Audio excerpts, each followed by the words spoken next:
Penguin Random House Audio presents The Traitor of Sherwood Forest, a novel by Amy S. Kaufman, read for you by Grace Gray. For Mike, who believed before I could. Part 1. A Gret Wager. Chapter 1. You've seen him before? Bran led Jane through the forest with a blindfold tied around her eyes, his hand a gentle guide on her arm. You just don't know it.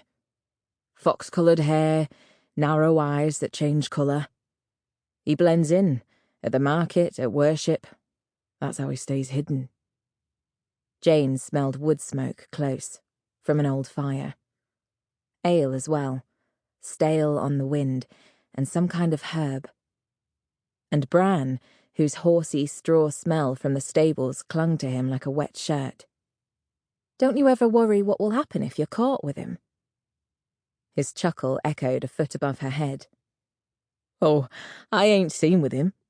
No one is. Bran was the tallest man she'd ever been courted by, and the biggest too. Like a great sweet ox. Hard to imagine him pulling off capers and robbing nobles. But he was quick with a joke and a smile, and people bent to him. So perhaps he wasn't lying. Still, Jane wouldn't really believe him until she saw Robin Hood with her own eyes. Do other women ever come out here? She asked him. Bran laughed. Not the kind you'd want to know, Janey. She stumbled over a fallen branch and grunted. Her boots were a little too big. They were her brother Adam's, and although he was 2 years younger than she, he had already grown past them. She couldn't wear them to town, but they were sturdy for fishing or working the garden, or running off on stupid rides to the forest with Bran. Bran rested his hand on the small of her back. Steady, girl, he said, as though she were one of his horses. Quiet as we come up. Don't want to spook them. Finally, they stopped, and Bran let out a low whistle. The forest became very still. Jane couldn't even hear him breathing anymore. Then a whistle came back, twice as long, and Bran took her arm again. That was the sign, she guessed. She wondered if she could repeat it. Why would you want to do that, Jane? What are you even doing here? She asked herself, though it sounded like her mother's voice in her head. But her mother was the last person Jane would listen to now. It was Sybil's fault she was out here, after all. Sybil was abandoning their house, wooed by her latest lover's promises. Jane was certain her mother would be betrayed again, but she never could sway Sybil's mind once a man was in it. Nor could Jane keep the house on her own, not with her brothers leaving too. She had nowhere to go. But Bran had promised that Robin Hood would find her a place, that he would give Jane a way out of the grinding, dull ache of hunger, of thin winter pottage and twice-mended stockings and early frosts that could turn the whole of harvest season bitter. Who would say no to that? Oi, Bran! Jane jumped as a shout came from high over her head, higher than Bran even. What you got there?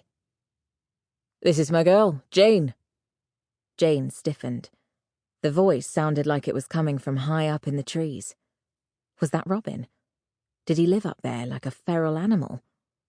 She felt herself shaking and couldn't stop, even though she knew Bran would tease her for it later. Relax, Janey, he whispered. Will is just the lookout. She tried to calm herself, but the blindfold suddenly felt like it was cutting off her breathing, and she gripped one hand with the other to keep her fingers from scrabbling up her face to tear it off. You can take that off her now, the voice from up high said, like a benevolent angel. You won't get mad then? Not for her. Her hands trembling, Jane reached up and brushed against Bran's fingers as he took the blindfold off. The forest light was dim, filtered through the towering trees, but it still stung her eyes. She rubbed them fiercely, not caring about the mud or stains on her hands, then blinked up at the voice.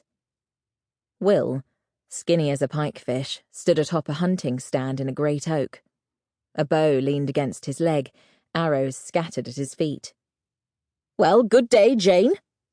He grinned down at her. "Welcome to our little kingdom." Jane smiled shyly. She wasn't used to men paying any mind to her, and it made her toes tingle. "Hey, enough flirting. Jane's here to meet Robin." "Oh, is that right? Well, good luck, Jane. And good luck, Bran. He tell you how handsome our Lord of the Greenwood is. You might lose your heart out there, or worse." Will's grin grew wider, stretching out to large ears that framed his face like wings.